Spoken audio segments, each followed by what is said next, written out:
This is Cynthia, your voice coach. I help you develop a powerful voice so that wherever you speak, you will be seen as the expert in the room.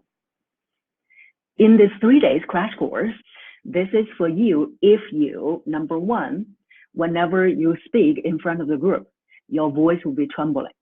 And the more trembling in your voice, the more nervous you'll get. And you don't want the audience to know that your voice is trembling. And you don't want the audience to know that you're nervous. So you quickly rush through your presentations. And in the end, you didn't make any impact. What's even worse is that you start to avoid any presentations. And you know that if you want to be promoted, if you want to grow your business, you have to present in front of groups. You have to be seen, and you have to be seen as competent and confident.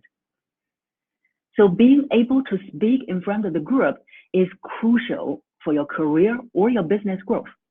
If you agree, type into the chat saying that agree, because I have seen so many of my students, their career, their business was held off because they were not able to speak in front of the group.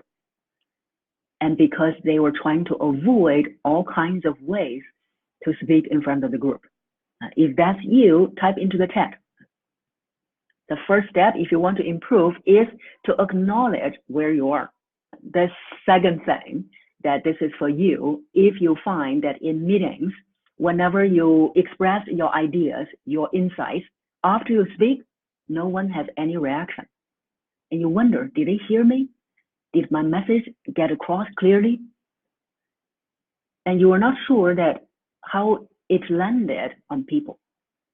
A few minutes later, someone else said something and they are saying the exact same thing as you did, but they got agreement, they got cheers, they got even claps. And you started to wonder, what's wrong? What's wrong with you? And the good news is there's nothing wrong with you. There is only that your voice and what we're going to talk about today, which is your mindset, need to be upgraded. That's all. And the third, if you speak, you have a voice that is monotonous. This crash course will also help you to see that what are the ways you can improve. So these are the three things that the crash course is for you. So if this is for you, if you have one of the situations that I just talked about, put into the chat saying that, yes, this is for me. Today, we're going to talk about the most overlooked area in voice development. And it is not directly related to voice. It is actually mindset. So why mindset is so important that I put it into day one? Because I have seen many of my students, many of my clients, after they have developed a powerful voice, their voice was powerful, but whenever it comes to presentations, they still try to avoid it. Whenever it comes to speaking up in meetings, they are still holding back. And as we discuss more, I realize it is some of the mental blocks that are holding them back. So what are some of the most common mental blocks that I have seen in my students and clients? So today, we are going to highlight two of them. These are the two most common mental blocks that are holding people back. And you may not even realize that this is holding you back. So today is your day that you will find the awareness. The first most common mental block is the fear of being visible. The fear of being visible. So you think about it, if you don't want to be seen, if you don't feel comfortable to be seen, of course that you're not going to raise your hand when it's time to speak up. Of course that you're not going to raise your hand to volunteer to do the presentation. So some of my clients, if they can have other people do the presentation, they would always choose to let other people do the presentation. So of course that in that case, you're not visible. When you're not visible, you will not be promoted. You will not be able to grow your business. So that's the first fear, the fear of being visible. Do you have that fear? Type into the chat and let me know. Especially for a lot of introverts. I am an introvert. I'm a happy introvert, and that happened to me as well.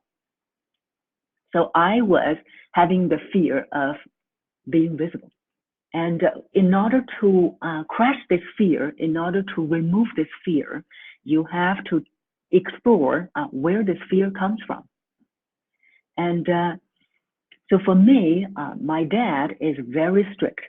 So he was also very critical, and he would criticize everything that we do. So I'm the second daughter of 3 daughters. And every one of us was criticized for everything that we do. And so I realized that the best way for me to survive when I was young, it was unconscious. And you see, for kids, in order to survive in a family, those were all unconscious survival strategies that we have unconsciously learned.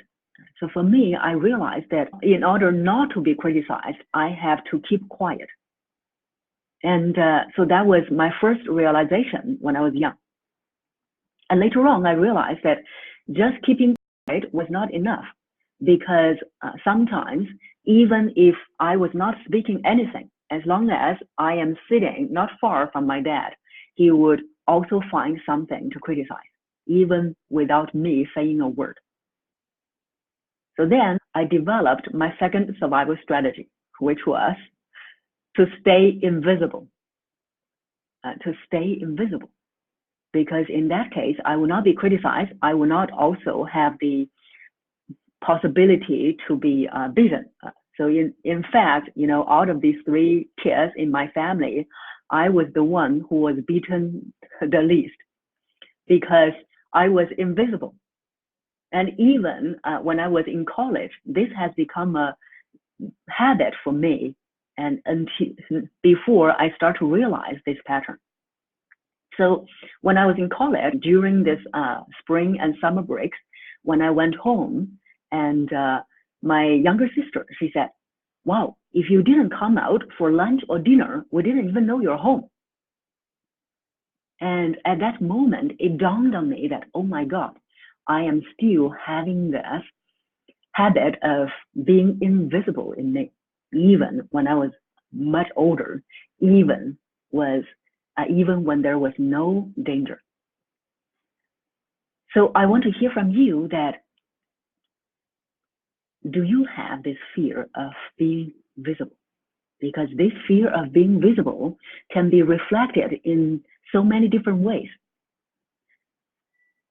If you have this fear, the first step, now that you have the awareness, the second step we're going to do is to explore where this fear came from. Hi, Gina, thank you for joining us. And we were talking about the first mental block, which is the first, and actually, it's the biggest fear. And especially for introverts, this is the fear that we all have. So the fear of being visible. Who has the fear of being visible? Raise your hand, type into the chat. And we're not having a pity party. We are having the first step, which is acknowledge the fear. If you don't acknowledge the fear, then you will never be able to overcome them. It's just like in a dark room, in order to see where the trash is, we have to shed light on the trash first, right? So that's the first fear, and we're talking about once you acknowledge the fear, 2 is you want to explore where this fear came from. So like what I have described, that fear came from the way I was raised, the way that I was put into this family, having this father. Even today, till today, my dad is still my biggest lesson for this life to learn. So the older he gets, the more difficult to be dealt with for my father. So it is still a lesson for me to learn. And of course that I love my dad, and I see that as a lesson for me to learn. It's just that being visible for me is much more comfortable now. But I have to deal with other areas of my dad that So thank you for Jinalin and Suda. Thank you. So you're also having the fear of being visible. Now, the fear of being visible can be really reflected in many areas. So once you realize that, today your homework or your fun work, this is actually fun to explore the young you, how you were surviving in your family. And also you can start it, if you have kids, start to observe your kid or your kids, how they are surviving. What is their survival strategy? Because we have to live in a family to learn all the lessons that we're supposed to learn. So that's the fear of being visible. And once you have the awareness, once you realize the source of this fear, and then you are going to tackle it. So today, we are going to give you one step on how to tackle that. So this is the next question you want to ask yourself, which is, if you are being put in a situation where you are visible, so now everyone sees you, and when you speak, when you present, everyone can see you. Now you are having a very high visibility. What's the worst that can happen? When you have that visibility, what's the worst that can happen?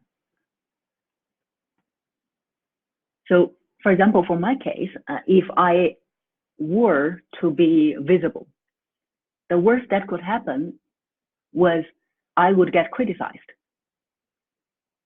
No one now would beat me up. And so when I was young, that's the possibility that I would get beaten up. But now, as an adult, I would not get beaten up. Plus, I am learning kickboxing. So it's not that fear will come true. So no one will beat me up. The worst that can happen was that I would get criticized. So I would get criticized. So if I was to get criticized, so what? Everyone would be getting criticized. Everyone would be getting judged, which will be the second biggest fear, the fear of judgment. The fear of judgment.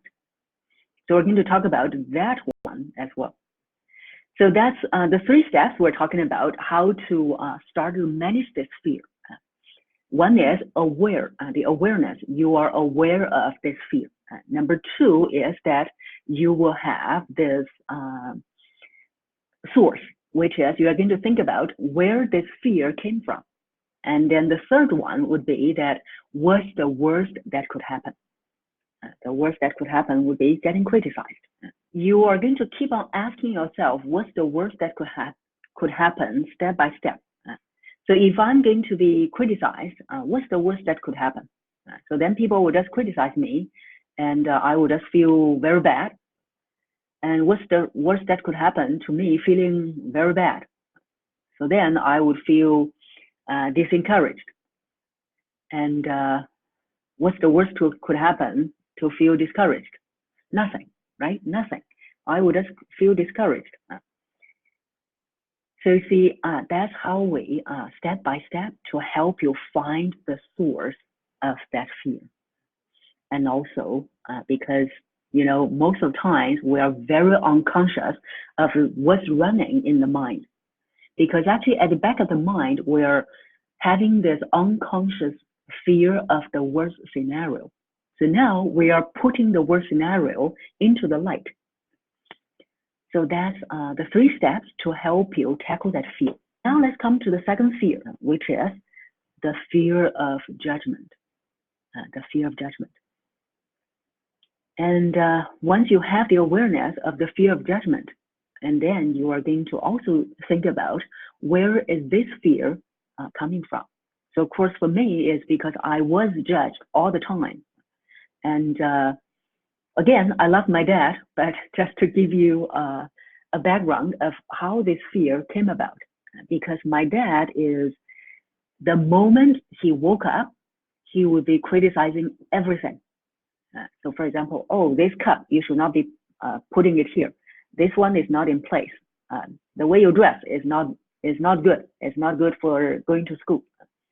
And also, for that reason, that when I was young, all 3 of us, 3 girls, I just told you that in my family, all of us were having the short hair because my dad said that that would take too much time to prepare for school in the morning.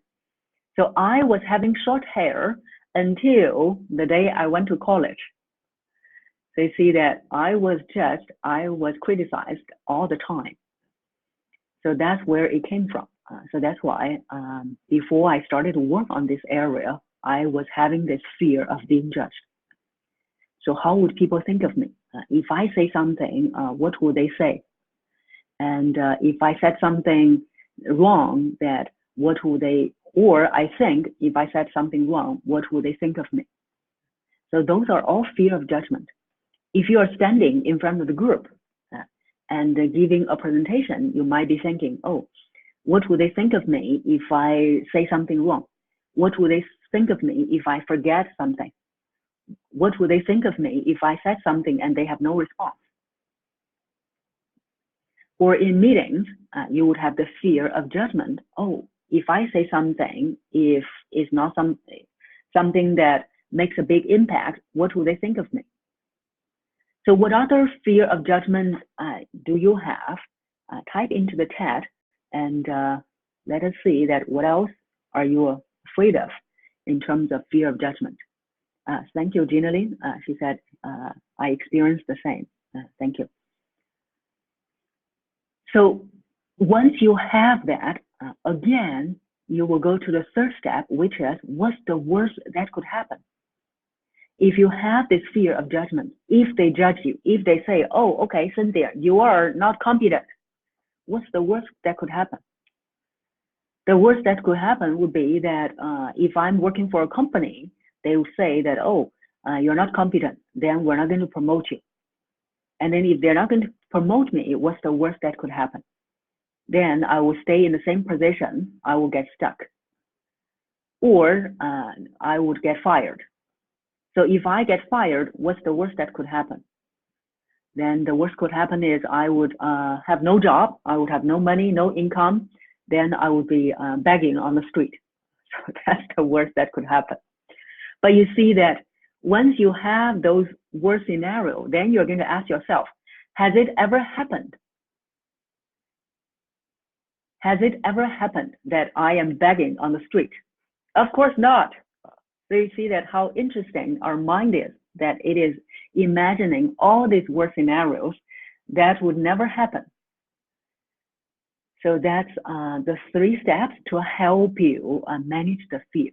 And at the end, you also want to ask yourself, has it ever happened? If it has never happened, then there's nothing to worry about. If it has happened, if I had begged on the street, then what's the worst? Then what? Then were you able to manage it? Yes, I was able to manage it. I was able to get out of the begging on the street.